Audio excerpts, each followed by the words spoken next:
Historically, in religions like Buddhism, sometimes monks take a vow of silence, which is a promise not to speak for a certain period of time. People take vows of silence for different reasons, like deepening their spiritual connection, or even as a form of protest.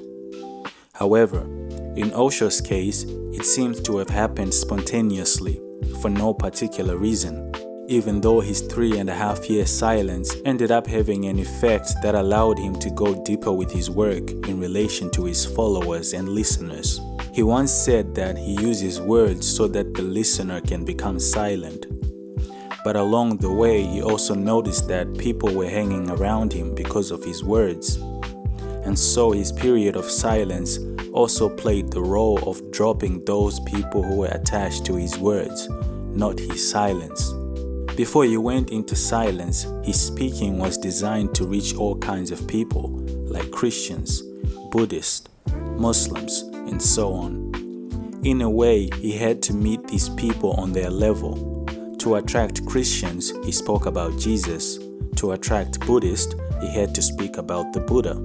He said that when he was speaking about Jesus, many Christians started following him and liking what he had to say. He had to speak about Jesus in such a way that wouldn't shake the egos of Christians. He said this wasn't ideal, but it was a necessary evil. After his silence, however, when he spoke about Jesus, he said what he had actually felt all along. But in order to reach Christians, he had to keep silent about it. He said the problem was that he had to start with conditioned people who were programmed. The conditioning was so deep that he had to go with them so that they can go with him. And once they were mature enough to hear the truth, he finally told them what he had felt all along, which is that Jesus was not enlightened. Somebody once asked the mystic Osho, "Once you said Jesus was fully enlightened. Recently, I heard you say Jesus was not enlightened. You tell us that you always say the truth. How can truth change so fast?" And he said, Truth never changes, but statements about truth can change. When we start teaching a child, his book is full of big pictures and very little written matter. If he is learning the alphabet, then every letter stands for something.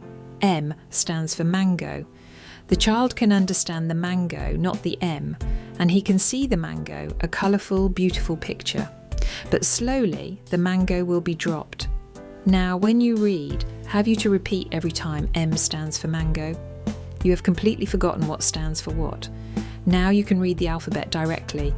Yes, I had said to you, Jesus is enlightened. It was M stands for mango, because you are not in a state to understand that Jesus is not enlightened. To say to you something which you cannot comprehend is meaningless. For centuries you have become accustomed to believe that Jesus is the only begotten Son of God. He is light, He is love, He is life, He is the Saviour. 20 centuries of conditioning. Now you can understand my problem. I have to start with conditioned people, programmed people. Their conditioning is thick. I have to go with them so that they can go with me. So I had been going with all kinds of people. Hindus, and I have spoken 12 volumes on Krishna. Buddhists, and I have spoken more on Buddha than anybody else. And even bishops and cardinals have written letters to me saying, "It is surprising, you are not a Christian, and in 2000 years nobody has shown such insight into the meanings of the statements of Jesus Christ." And I had a belly laugh. Those statements are third rate, not only third rate but wrong too. The meaning that I had given to them was mine. But that was the only way that a Christian could become available to me, a Buddhist could become available to me. Now I have found my people. I need not say M stands for mango. Now I can say to you exactly what is in my heart, and I know you will be able to understand. During his period of silence, he would come to the meditation hall and sit silently with his disciples and visitors. His silence wasn't just about not speaking words outwardly, but it was also an inner silence with the mind being still. When he started speaking again in 1984, a journalist asked him, "A number of years ago, you adopted a vow of silence. Recently, you have decided to speak out to your supporters, and then to us here today. Why have you decided to speak out now? And he said, I live spontaneously.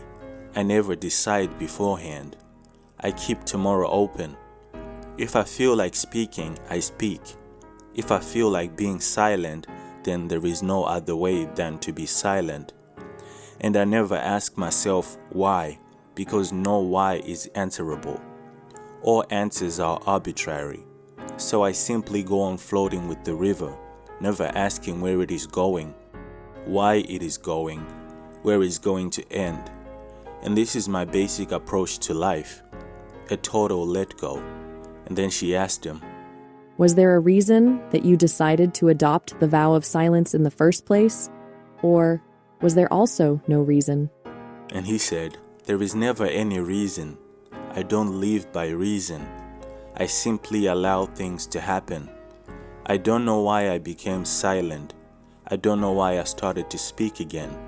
But I enjoyed being silent, and I'm enjoying being out of silence again. I don't know about tomorrow. I may be silent. I may be speaking. I may not be here at all. And then she asked, When you went to the immigration service for a visa as a religious leader, the comment was made by the officials of the service that, how could you be a religious leader if you didn't speak? Did that have any influence on you at all? And he said, no, nothing influences me, nor do I want anybody to be influenced by me, because the very fact of being influenced is a kind of mental slavery. I keep myself totally free from influences, and I never influence anybody, never try to convince anybody. I am, for the first time, one who can claim to be religious. The whole past and its religions have been pseudo, false. To me, religion has a totally different meaning. There is no God, there is no heaven and hell. All those past religions have exploited men with fear of hell and greed for heaven. And all those religions have kept men retarded, dependent on God. A big daddy somewhere above who is taking care of you. This made men irresponsible. This made men unintelligent. My religion is basically centered around consciousness. Silence has its own way of communication. Just as words speak but can be misunderstood, they are misunderstood. Silence also speaks. It can be misunderstood. To understand silence, the other side, the receiving side, should also be silent. Then there is a meeting of the hearts. Something starts falling into tune, harmony, a kind of synchronicity. Nothing is said, nothing is heard, but everything is understood. Lovers know it, just sitting side by side, saying nothing. Something goes on moving between them. At the end of his 3-year silence, he also said that it is difficult for me to speak again. It has been difficult always because I have been trying to speak the unspeakable. Now it is even more so. After 1,315 days of silence, it feels as if I am coming to you from a totally different world. In fact, it is so. The world of words, language, concepts, and the world of silence are so diametrically opposite to each other. They don't meet anywhere. They can't meet by their very nature. Silence means a state of wordlessness. And to speak now, it is as if to learn language again from A, B, C. But this is not a new experience for me. It has happened before too. For 30 years I have been speaking continually. It was such a tension because my whole being was being pulled towards silence, and I was pulling myself towards words, language, concepts, philosophies. There was no other way to convey, and I had a tremendously important message to convey. There was no way to shirk the responsibility. These days of silence have helped those who were just intellectually curious, rationally interested in me, to turn their back. And secondly, it has helped me to find my real, authentic people who are not in need of words to be with me. They can be with me without words. That's the difference between communication and communion. Communication is through words, and communion is through silence. So these days of silence have been immensely fruitful. Now only those are left for whom my presence is enough, my being is enough, for whom just the gesture of my hand is enough, for whom my eyes are enough, for whom language is no more a need.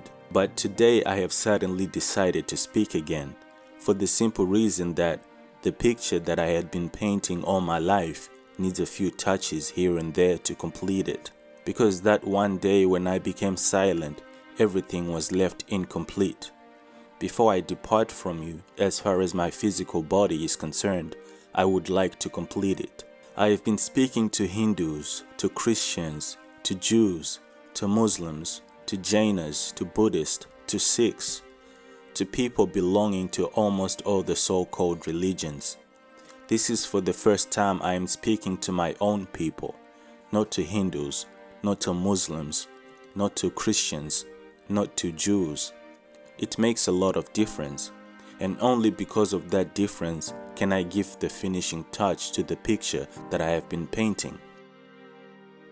What difference does it make? To you I can speak directly, immediately.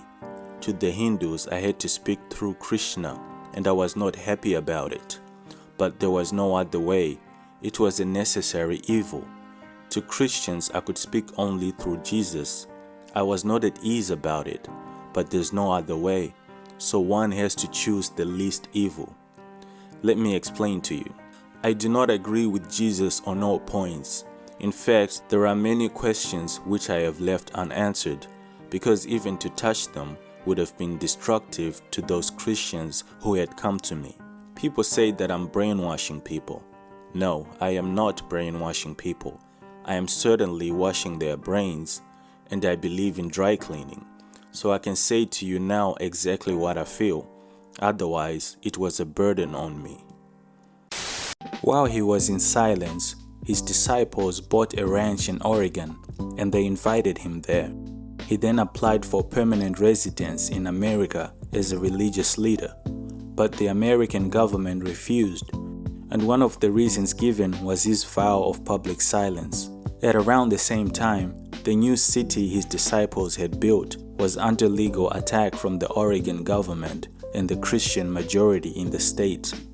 On September 14th, Osho's personal secretary and several members of the commune's management suddenly left, and a whole pattern of illegal acts committed by them came to light. Osho invited the American authorities to the city to fully investigate the matter. The authorities used this opportunity to accelerate their fight against the commune. On October 29th, the bail hearings were held, and he was put in chains. The trip back to Oregon, where he was to appear in court, normally a 5-hour flight, took 4 days. For 2 of those days, there was no trace of Osho. 2 years after the arrest, when he was back in India, he spoke publicly about his experience. He said he was taken from one jail to another, and in 12 days he passed through 6 jails, covering the whole of America. He said one day in the middle of the night, they landed at a silent airport where the U.S. Marshal himself was there to take charge of him. The U.S. Marshal was driving the car, and Osho was sitting behind him. The man who was handing over Osho to the U.S. Marshal whispered in the Marshal's ear, and according to Osho, he could hear him without any effort. And he said, "This guy is world famous, and all the world's media is focused on him, so don't do anything directly. Be very careful." Osho started wondering what their intentions were, and these intentions became clear when he reached the jail. When it was time to sign in, the U.S. Marshal told him not to sign in using his own name, but instead write David Washington. And Osho asked what law required him to do such a thing. The U.S. Marshal didn't really answer, but he insisted that Osho sign in using that name. But Osho refused, and the U.S. Marshal said if he didn't sign in using that name, he would have to sleep on a steel bench in the prison the whole night. And so Osho compromised. He told the Marshal to fill in the page and write whatever name he wants, and Osho would sign it. When it was time to sign it, Osho signed his own name in Hindi. The U.S. Marshal asked him what that name was that he signed, and Osho said, "It must be David Washington."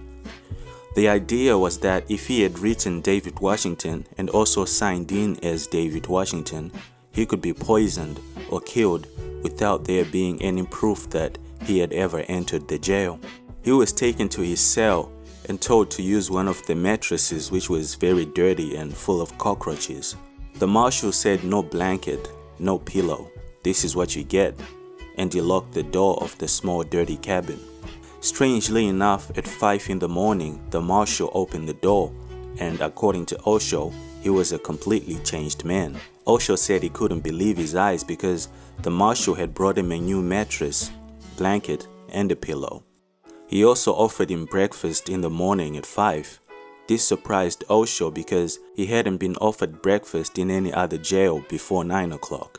He said to the marshal that it was so early in the morning and why was he paying so much attention to him.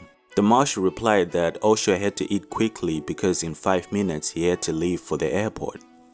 Osho asked him then what's the purpose of the mattress, blanket, and pillow.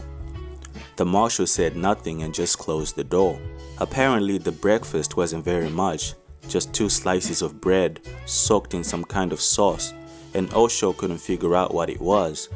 Apparently it was tasteless and it didn't have a smell.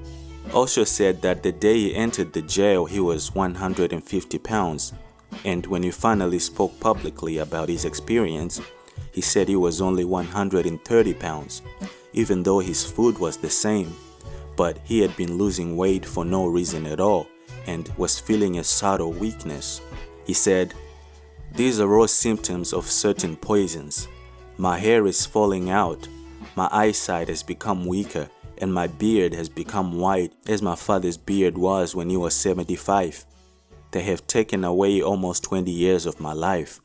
One of the doctors from Germany came twice to check on him, and he couldn't figure out what the disease was, because there was no disease. Eventually, his doctors from England and Germany suggested the name of a certain poison called thallium. The American experts also suggested a different poison, which they thought had been used by governments against rebellious people. It's called synthetic heroin and is much more dangerous than ordinary heroin. They also went to Japanese experts who had been working in Hiroshima and Nagasaki on atomic radioactivity and had suggested that Osho's symptoms could be created in a more sophisticated way by radioactive exposure, either while he was asleep or from food exposed to radioactivity. Osho said it didn't matter what poison he had been given, but he was certain that he had been poisoned by Ronald Reagan's American government. His attorneys came to him and they said their job was to protect him, but it was seeming impossible because they had been told very directly that Osho's life is at risk. So they agreed on his behalf to accept 2 nominal charges just to give the American government a face-saving device so that they can just fine him and deport him. Out of the 34 charges against him, the federal court judge only asked him about the 2 charges his attorneys had agreed to. Osho found this very strange, and it became clear to him that the judge, called Judge Levy, was also part of the whole conspiracy. The judge asked him, "Are you guilty of these 2 crimes or not?" And he simply said, "I am." His attorney, Jack Ransom, who was standing by his side, immediately said guilty. So on the court record, the full sentence becomes, "I am guilty." But that's not what he actually said. He would have rather been crucified than to accept a false charge, he said. He was fined $400,000 and was told that he couldn't enter America for 5 years. While talking about his whole experience, he said, "I have no complaint against those who have poisoned me. I can forgive them easily. They certainly do not know what they go on doing. I have absolute inner certainty. They may have poisoned my body, but they cannot destroy my consciousness. They cannot poison my being. It was good that they had given me a chance to see myself beyond my body and beyond my mind." After 5 years of speaking again, on May 19, 1989, it was announced that Osho would not speak again. And on January 19, 1990, at the age of 58, Osho left his body at 5 p.m. Just a few weeks before his death, He was asked what would happen to his work when he was gone, and he said, "My trust in existence is absolute. If there is any truth in what I'm saying, it will survive. Those who remain interested in my work will be simply carrying the torch, but not imposing anything on anyone." On his tombstone it says, "Never born, never died, only visited this planet Earth between December 11, 1931 to January 19, 1990.